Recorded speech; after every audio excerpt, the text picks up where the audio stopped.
on the previous episode of Ménage À Mind. SAD, which is seasonal affective depression. You look like you want to cry. You can cry if you want. But how do we know they ever wanted to be a mother? How's your mental health, friend?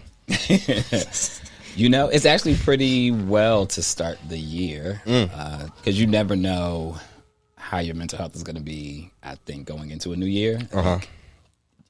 Entering a new year, you're always like reflecting on like, what did I do last year? Did I have any progress last year? And so sometimes you can start your new year like, I got a lot of work to do. But I actually feel pretty well, and I've put some systems in place. So I think I'm going to have a good 2023. That is very good. I've learned when I was ending, what year was it? 2019, going into 2020. I put such a heavy emphasis on going into 2020 that I had a terrible New Year's. And at that moment, I had to really start thinking about it. And it dawned on me that I should have celebrated the end of a year and end of like all the things I've done instead of anticipating and being so anxious about going into something new. It kind of hindered me from being present and in the moment, and also celebrating my accomplishments. Yeah. But I'm happy that I can now have a new view on the New Year's and ending the year, and it makes it just so much better because I can reflect and love everything that I've done and appreciate where I am now. Right.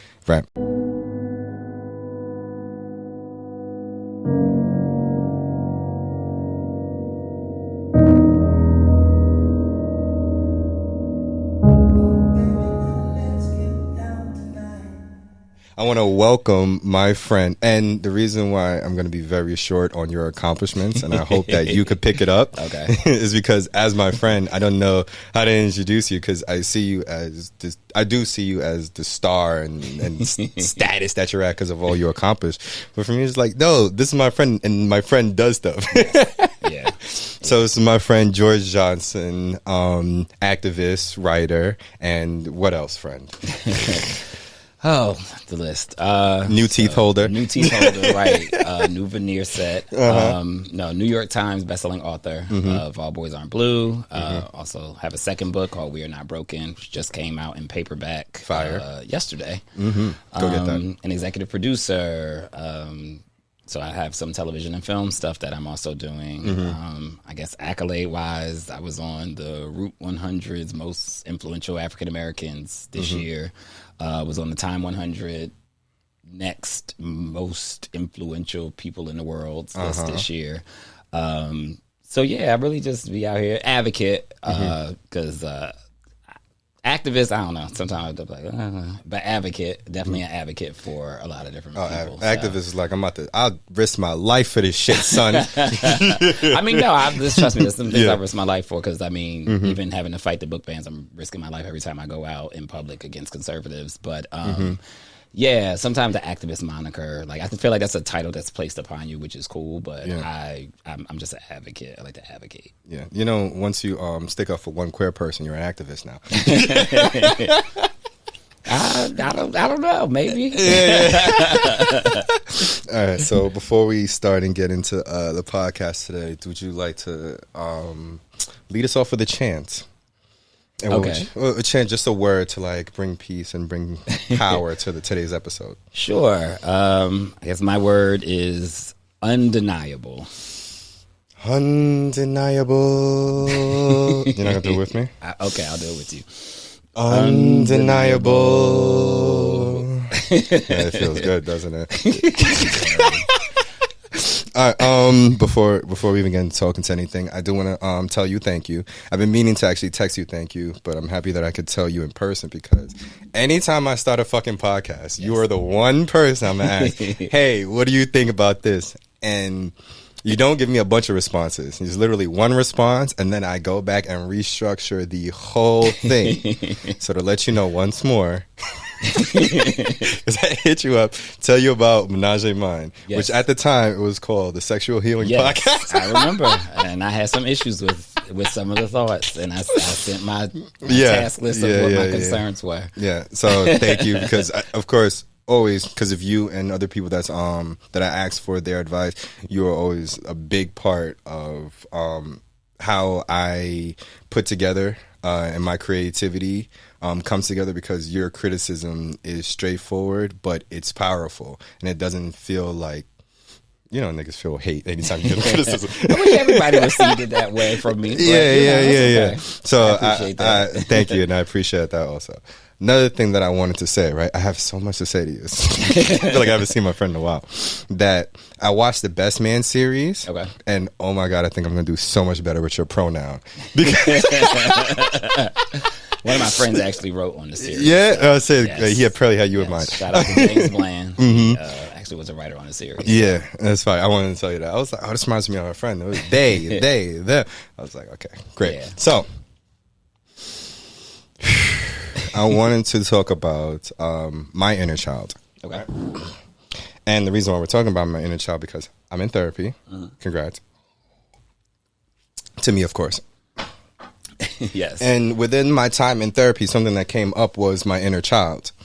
And how do I view my inner child and healing and stuff like that. And funny enough, at the time where I was learning how to talk to and heal my inner child, I was reading your book. So it's really great that I was able to try to access mine through a way of your book in some type of way. So I wanted to first ask you, how was accessing your inner child, or if you had to, while writing All Boys Aren't Blue? Oh yeah, definitely had to access the inner child. I always say when they ask me like about the writing process for All Boys Aren't Blue, the fact of the matter is it wasn't 33-year-old me writing the book. It was really 5-year-old me that didn't have the language to know what I was dealing with. 10-year-old me that was called the F word for the first time. 15-year-old me that struggled in high school, and 21-year-old me as I was graduating college, really about to embark on this journey of my queer identity. So, the inner child was the catalyst for the book, because adult me now had the words that the inner child needed to be able to put pen to paper. Yeah.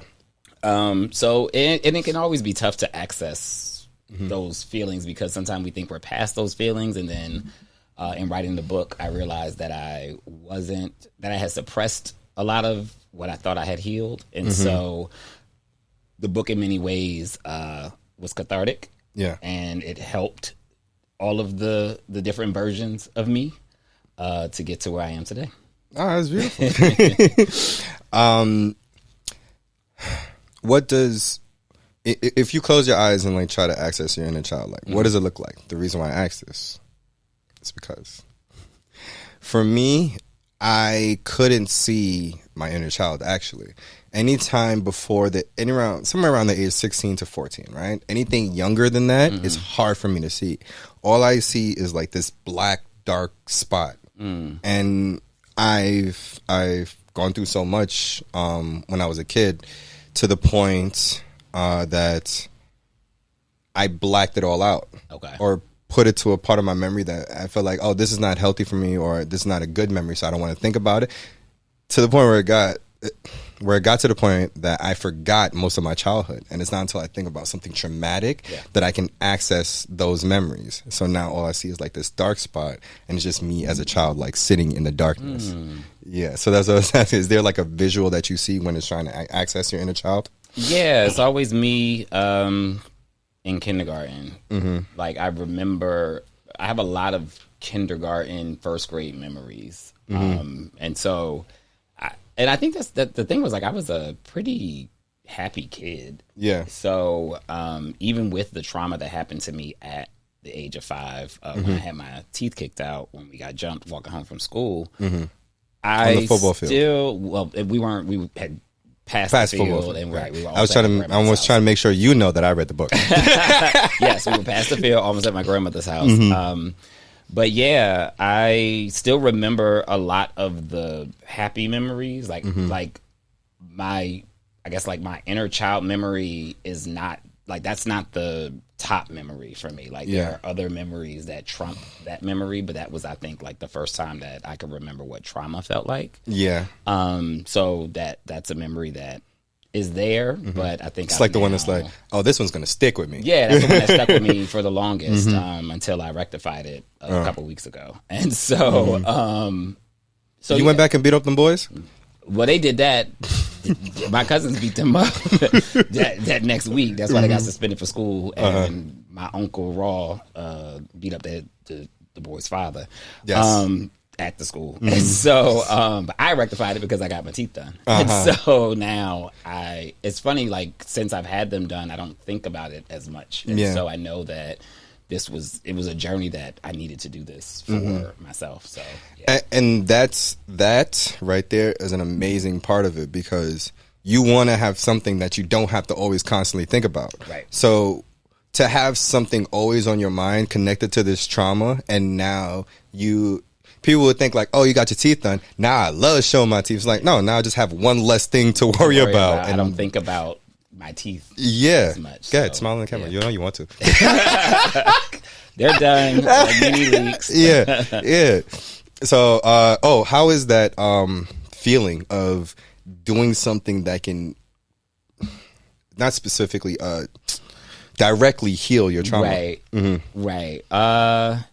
It's been interesting. Like I said, it's been an interesting feeling, because I was like, for the last 2 years, I kept saying to myself, like, I'm going to get veneers. I'm going to get veneers. I'm going to get veneers. Yeah.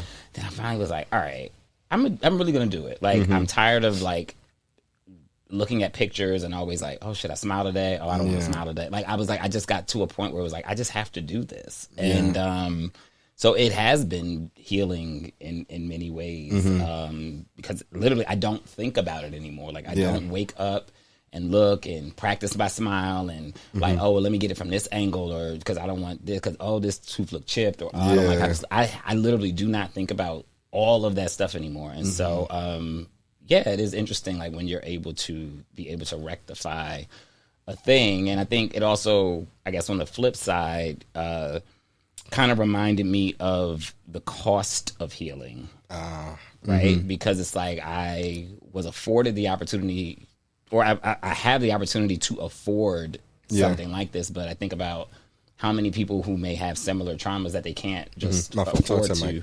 fix. Yeah. Right? Like that they can't just pay to fix, that thing. And so it kind of just gave me a lot more thoughts, and I'm sure I'll at some point fully flesh them out and write them out. But it was a very interesting place to be in. Like, wow, I can afford this and it really did help with a lot of what I've always wanted to have. Yeah. But I think about how many people can't afford that, right? And then it makes you think about how many people can't afford therapy, how many people can't afford those things that we're like, oh, you need to be in therapy. And it's like, yeah, but that's not a thing that everybody can have access to, right? And so it made me just think more about like accessibility for healing, and how maybe that's part of my journey is to help others be able to access the healing. Right. Because we always tell people, y'all got to heal, but it's like, can they access the healing? So I was able to access it this way, and it helped me, but can everybody else do that who has an issue with a particular trauma of their teeth or anything? Or physical. Or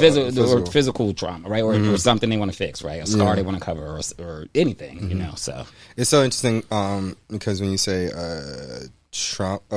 therapy is costly, I would think of it that the trauma is costly, but the therapy is an investment. And I think of it as the trauma being costly because up until the point where I started healing, I've had to pay so much because of that trauma. Yeah. And now I have to put money in and invest in my healing, which is now is a never ending journey. Yeah. So now you're constantly investing in your healing. So it is costly.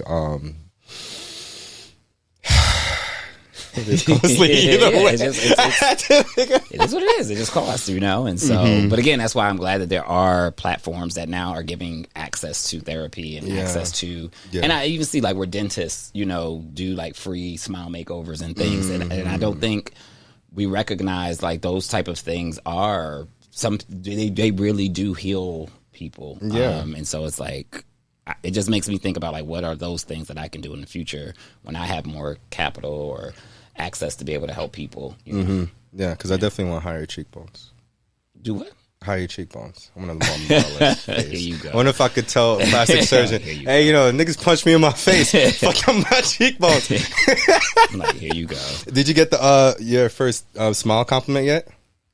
Oh yeah, from somebody that doesn't know you had it. Oh, because a lot of people read the book, so them seeing me like post my journey of getting the teeth, like it was just constant direct messages and people publicly like, oh my God, like I read this chat, like I know how much this means to you. So yeah, it's been cool. It's so funny because I don't know why seeing you smile now a lot in your teeth, it reminds me, and the internet all mixed together. It reminds me of when Mila was saying how before she got in a relationship with me, she would see people happy on the internet. She's like, fuck these people in their fucking happy ass relationship. And now she's in a relationship. She's like, it's my turn, bitch. It's like, fuck y'all and y'all nice ass smiles. Well, now it's my turn to smile. Right. It's like you see people with nice smiles, you're like, damn, they look happy as hell. But like, yeah, like now it's my turn to at least have a modicum of that. Yeah. I know you writing the book itself was to help a lot of people as well as like helping yourself within this journey of healing and stuff like that. Now, well, I was going to get into the book, but now that you have not only your smile like restored, but you're also in a position like financially with the blow up and the success of the book. Okay. No. That's a real nigga thing to be proud of. I'm just seeing where the question goes. No, I was just gonna say that when we think about how costly like trauma is, and a big trauma for Black people is like that financial, especially as a Black person. Absolutely. Is their financial success. So not only having financial success, public success, and like fixing these traumas and things that may have been costly throughout like your life. Yeah. Like how is it feeling now on the other side of the path of like healing and wellness? Yeah, it's interesting because I still don't necessarily always feel like I'm on the other side yet. Yeah. Like I still feel like I mean, I wake up, anybody who follows me know I grind. Like I'm always writing something, creating something, doing something, which a lot of people love. But part of that grind is because I haven't, social media, I always say like your visibility, your social media, it always grows much faster than your wealth. Yeah. And so people will look at like the announcements of like a deal, but they don't, you don't really fully understand that. Yes, like even if I signed, let's say a $100,000 book deal, I don't get $100,000, right? Like an agent gets 15%, the state gets their taxes, whatever the fuck they want to take, right? Whatever percent they get. So like, and then it's like you don't also get that lump sum. That payment gets broken up into 4, and that payment can be spaced out over 2 years, right? So it's like, can you live 2 years off of $65,000, right? So no. So that means I have to then sign another deal, or I have to then do a branding deal, or I have to speaking engagement. But all of it is all taxed. All of it is all, but then there are other expenses, right? Because they have living expenses. And when you come from Black families, you take care of your family. That's what you do. And so I haven't reached like the place where I like every day wake up and I'm just like, like I'm good. Yeah. But I have reached a place where I feel secure, where I don't have like financial anxiety, where I don't have like the generational trauma of, when you grow up in, and I grew up with parents that both worked. So I grew up I always say like quote unquote Black middle class, but like once you look at white middle class, you're like, oh, there's no such thing as Black middle class. Black. Child. We just black. We just black and we surviving, right? Like, but I was afforded a lot of luxuries. I was able to go to college. I was able to do those things. And I say that those are luxuries because that's not something that everybody can do. Like I was able to do those things because I had a parents who were able to work and able to help and provide and afford that for me. But I'm good. I'm comfortable. Yeah. But I still have a lot more to do. But I am fortunate that I don't wake up with financial or fiscal anxiety anymore. But that was something that didn't go away immediately. Like the success of the book didn't automatically equal money in the bank. Of course. And that's what I think I had to, or I want more people to also understand that social capital doesn't then equal capital. It literally equals likes and Yeah. retweets and followers. Yeah. But it doesn't always translate directly into your bank account. And so it taught me also a lot about how perception and reality and how we view celebrities, you know, we're like, well, they got money because you on the stage. And it's like, and I started to move up and I'm like, oh, styling costs this much, or like these things cost like more investments, or you have a lawyer and it's like, your lawyer gets 5% and then this agent gets 10% and this agent gets 15%, and it's like these are all beautiful first world problems, but it also just taught me a lot about, and it's like the state always gonna get the most percent, but it just taught me a lot about money, how visibility versus wealth can look different, and how that plays a role on the mental health of a person who is in the public eye. Yeah. And so, but again, that's why I put systems in place. I have a CPA. I have I've started to do the things fiscally over the last couple of years that have relieved me of the fiscal anxiety, and I also don't try to live above my means. Like my mother gets the most expensive gifts. Anybody who has seen my Instagram knows she's a Fendi girl, and I get her a Fendi gift every. But I have not bought anything for myself as much as her, besides my teeth. But that was something different. But before that, she always got a gift that was way more expensive than I ever got myself, and she deserved it. Yeah, because it feels good. Yeah, there's certain things about being a black child that feels good when you are raised, and currency is definitely one of those things. Well, how does it feel? I'm gonna word this question really well. How does it feel from the perspective of your inner child to see yourself do all these things, especially with your mother? Because I know I knew you when your grandmother was still alive, so I understand the connection. Yes, she was still alive. Yeah, yes. So I understand the strength and connection between your parents, grandmother, and family. Yeah. So how does it feel from the inner child perspective, looking at all the things you'll be able to do now? Yeah, it's really cool. Like, but it's also like you reach a place where, because I've reached a place now where like I don't have to. I guess like I've reached a place where like I don't think as much about my inner child, because like I'm in a space where the child has become the parent. And so like that thing has happened. I'm 37 now, and so it's like my dad is 72, my mom is 65, and so I'm now starting to at times be like, you can't eat that, or you can't drink that, or what are you doing? And they like, well, I'm the parent still. And I'm like, no, I'm the child, but I'm the parent. Like you know what I mean? Like those type of things start to happen, and so it's like one of those like realizations of the world where it's like my inner child like is good. It's like the inner child now has become a parent to my parents. Yeah.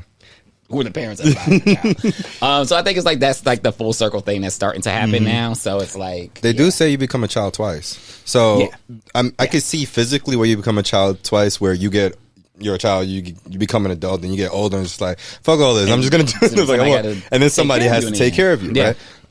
Mentally and healing wise, I feel like you become a child twice. I'm only speaking for black people because I don't know what everybody else goes through. But I know with black people and the traumas that you're dealing with, when you get to that age, I'm pretty sure you even seen this too, where people would say like, you're acting childish, or you need some healing, but it's because somebody could see it in you that something happened at a certain age and it's affecting you, and now you're making it affect other people. Yeah. I forgot where the fuck I was going with this. The point was, you can sometimes see when somebody needs to like when someone is still working through something that they didn't learn in their adolescence that may have been afforded to somebody else's adolescence. Yes, being a child twice. So now, when you, as a black person, you have all these traumas, mentally, we have to become a child twice, where we're the child, we gain the traumas, we grow up, realize we have the traumas, and now we have to go back in that child mind state to then somewhat heal it. Yeah. That's what I was getting at. Yeah. And I mean, it makes total sense, right? Like, as black kids, we're typically aged up by white society. Like by the age of 5, you already have seen videos of little 5-year-old black boys and girls being handcuffed in schools and killed and killed, and Tommy Rice. Like there are so many situations and instances of this, right? And so when you think about it from that perspective, it's like the black child already gets turned into an adult, and so it already removes a piece of their childhood. So then when they become an actual adult, those things that they typically could have learned through childhood that were removed, they're still working through as an adult. And I always say that about black queer people, where we go through a second adolescence, because like me growing up, I couldn't date. Like, I was still like I wasn't still fully sure of who I was yet. So it wasn't like I could date. It wasn't like I went to prom with a boy. It wasn't like I did any of those things. So by the time I got to the realization of who I was already 25, 26 and had never done those things before. Whereas my younger brother had started dating at 12, 13, right? So I'm already 10, 12 years behind. Right. Which is also in the book. And yes, which is also in the book. Right. I talk about the second adolescence. But it happens across the board, especially as black people. I think we have certain parts of our lives stolen. And so then as adults, we have to kind of do that work to work it out. And so I think it sometimes does, we end up being a little bit older. Yeah, when we got to be a child. Before we start to be like, yeah, that is kind of childish, right? Like, that mindset don't make a lot of sense for me right now, right? Like, where is that coming from? And it's like, I suck at dating as a 31-year-old because I didn't have the age of 13 to 23 to work out a lot of that stuff and work out a lot of those emotions, or even know what those emotions felt like. And so now I'm working my shit out between 24 and 34. Facts. And so now at 37, it's like, I know who I am now, and I feel good about who I am now, and I feel confident. And now I know I could share the space with another person, but there was a 10-year delay where I didn't have any of those experiences. So, yeah. So I get it. I'm happy that you were able to find that. It's so interesting what you find that can help heal that inner child. One of my things that I started therapy for was people pleasing, and I had realized that worst form of manipulation. Ooh, boy, people pleasing, shape of manipulation. Yeah. So I was never really, what is the word, accepted by my parents, because my mom was too hyper focused on pleasing my dad. My dad was so hyper focused on pleasing himself. So I never really had anybody prioritize me. So I was always out there reaching, hey, look at me, and stuff like that, which goes into your adulthood as people pleasing. So with that being what it was, and always wanting to make people happy, that's one of the things that sent me into therapy. And while being in therapy, I have a daughter now, by the way. But I have an 8-year-old daughter by way of my girlfriend. While being in therapy, I learned that one of the ways for me, and it's been helping me heal my inner child, is being a father, which is never saw it fucking coming. But it's because I would see the things that I would want for myself on TV. With families and stuff like that, certain family structures, and I was like, wow, I want that, and I wasn't getting that in my own family. And now as an adult, remembering that I wanted that type of family structure I saw on TV so badly, and then implementing myself, because if you don't, you learn shit from somewhere. So it's like, I learned that, hey, this looks like how a family dinner should be, so now I want to have a family dinner like that, because they look fucking happy. And there was one day where I was having dinner, me, Mila, and our daughter, we were having dinner or whatever, and I was just like, I've always wanted this. And they're just looking at me like, you look like you're about to cry. Family dinner. Yeah, so it's been beautiful to search and find out what helps heal you. And you never, so that was the point of me saying that whole thing. You never know what's going to get you there or what's going to help heal you, but it's always, it's magical the way it makes you feel afterwards, that, wow, I actually found out what can help. And then when you start going down that path, for me, going down that path and doing more things family wise, and then seeing my daughter happy, is just like that. I see myself in her because I'm looking at myself at 8 years old. Oh yeah, this is what I wanted, and I can't get it again, but I can make sure this child has it. Absolutely. Yeah.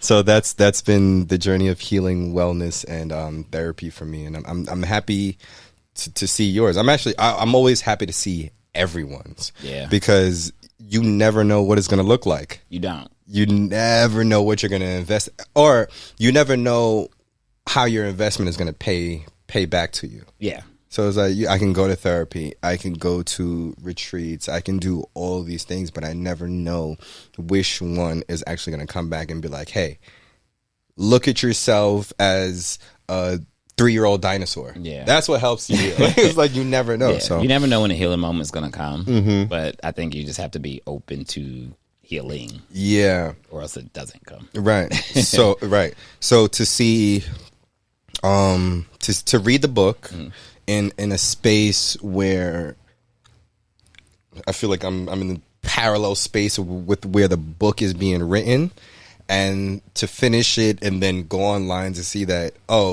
you went and got new teeth, and for the people that read the book, they know where it's directly connected to, but you also put out like, this is where it's from and why I'm doing it. It's like, fuck, look at my friend healing too. It's like, and from my point of view, I see you as so successful.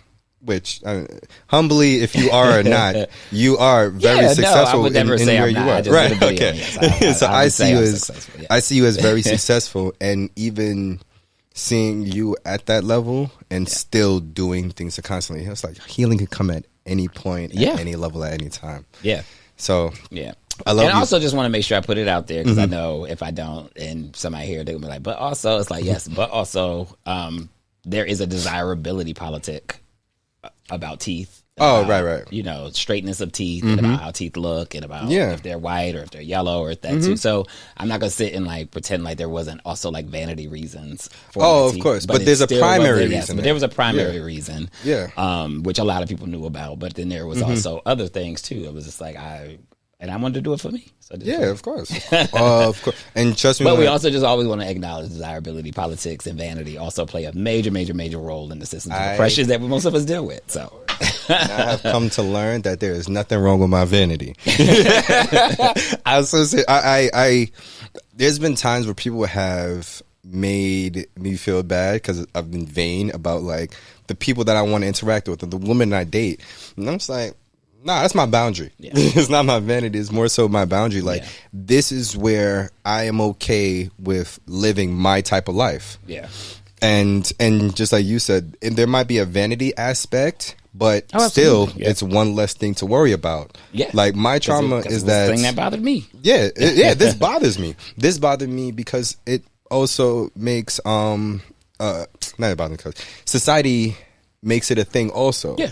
And we're all, whether we like to be tough or as tough as we can be, society plays an effect on how we feel all the time. Every day. So, yes, I'm happy that you got your own traumas done. You're happy you can say a big fuck you and smile to society. So, but all in all, I love you, friend, and I'm happy that you were able to play a part in helping me in my inner child. I appreciate it. I want to give you this time to vent. Wait, first, can you tell somebody you love them, whoever you would like to send that out to, and then I want to also give you this time to vent and have an open mic to whatever you want to say.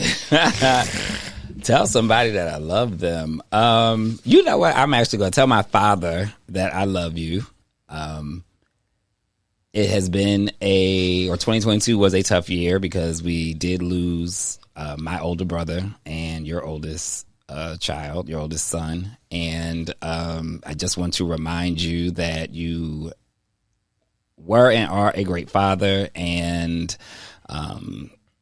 you know, we still have a lot of years ahead of us. And so, you know, just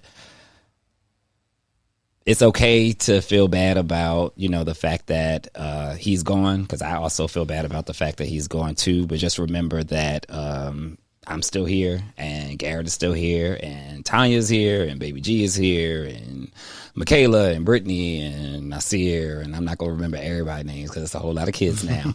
But you got great grands, you got all these other people who are also still here, so who also love you a lot. And so... yeah, stick around because we got a lot more years ahead of us. And I love you. Oh, man, this is. I'm telling you, this podcast is good. George, please vent. What am I going to vent about?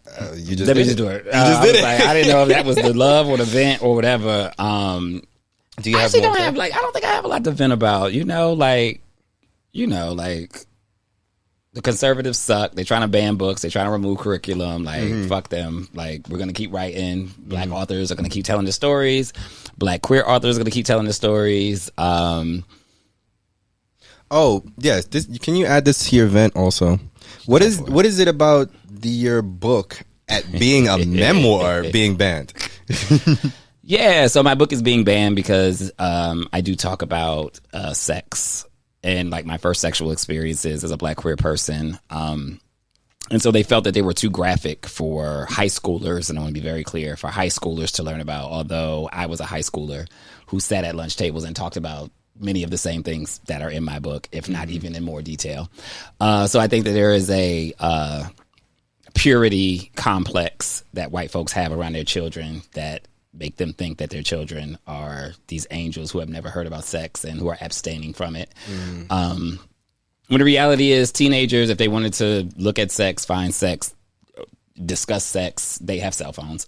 Yeah. There's a lot more other places. Euphoria exists as a television show. There are just a lot more other mediums that they could go to before they ever get to my book and read about it. And a lot of times when they read about it in my book, they're just gaining context around topics they are already discussing. So, our books are teaching tools. Our books are not introducing them. They are introducing them to new things and new ways of thinking and new ways of imagining the world. But they are not introducing them to topics that are too heavy for them. These are topics that they are already discussing, topics they already know about, and many experiences they're already having. Yeah. No, that's good.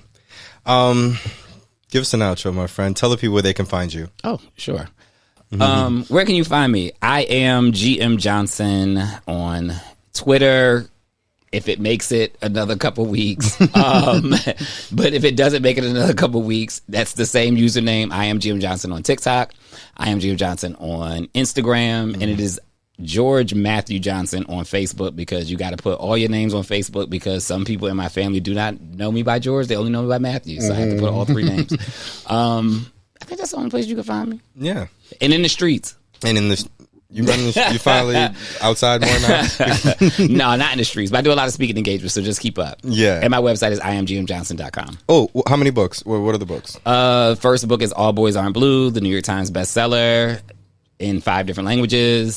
Second book is We Are Not Broken, available in hardcover as well as paperback. Yeah. And my third book will be out January of 2024, called Flamboyance, about the queer people from the Harlem Renaissance. Oh, oh yeah, you did tell me about that. I can't wait for that to come out. And then there's another book that's coming, but we can't talk about it yet until the ink is dry, but it is going to gag everyone. Fire. Listen, if you want to listen to this podcast, watch this podcast, follow this podcast, it's Ménage À Mind, MENAGEMA. Jesus Christ. Can I start that over? Give me 1 second.